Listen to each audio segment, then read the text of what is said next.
అవినాష్ చెప్పుమా. దగ్గరలో ఉన్న మెడ్ప్లస్కి వెళ్ళి మెడ్ప్లస్ బ్రాండ్ మెడిసిన్స్ అని అడిగి కొనుక్కునరా. అక్కడ 50 to 80% తగ్గింపుకు వస్తుంది. మీరు తీసుకునే అదే మందులు, అదే నాణ్యమైన మందులు, కానీ సగం ధరకే.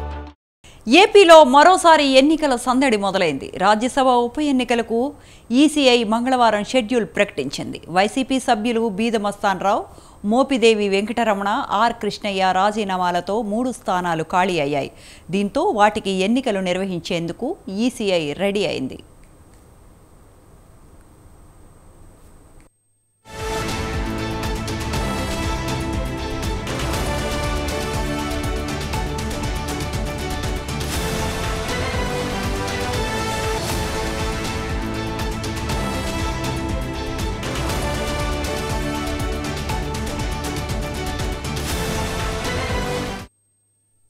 ఏపీలో మొత్తం 175 అసెంబ్లీ స్థానాలు ఉండగా 164 సీట్లలో ఎన్డీఏ కూటమి అభ్యర్థులు ఘన విజయం సాధించారు. వైసీపీకి కనీసం ప్రతిపక్ష హోదా కూడా దక్కలేదు. ఒక్క రాజ్యసభ అభ్యర్థి విజయం సాధించాలన్నా కనీసం 25 మంది ఎమ్మెల్యేల మద్దతు అవసరం. ప్రస్తుతం వైసీపీ సంఖ్యాబలం 11 మాత్రమే ఉంది. దీంతో ఆ పార్టీ రాజ్యసభ బరిలో నిలిచేందుకు కూడా అవకాశం లేకుండా పోయింది. ప్రస్తుతం ఉప ఎన్నిక జరగనున్న 3 స్థానాలను కూటమి ప్రభుత్వం కైవసం చేసుకోవటం దాదాపు ఖాయమైంది.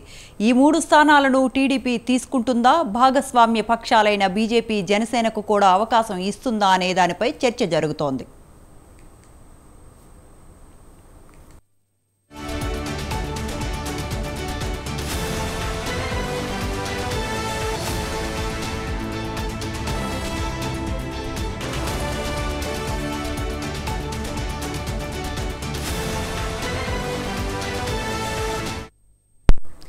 రెండు 2019లో వైసీపీ పార్టీ అధికారంలోకి వచ్చాక జరిగిన రాజ్యసభ ఎన్నికల్లో 11 స్థానాలను కైవసం చేసుకుంది.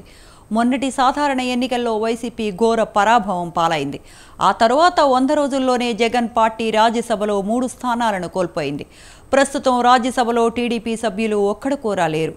తాజా ఉప ఎన్నికల తరువాత టీడీపీ సభ్యులు రాజ్యసభలో అడుగు పెట్టనున్నారు.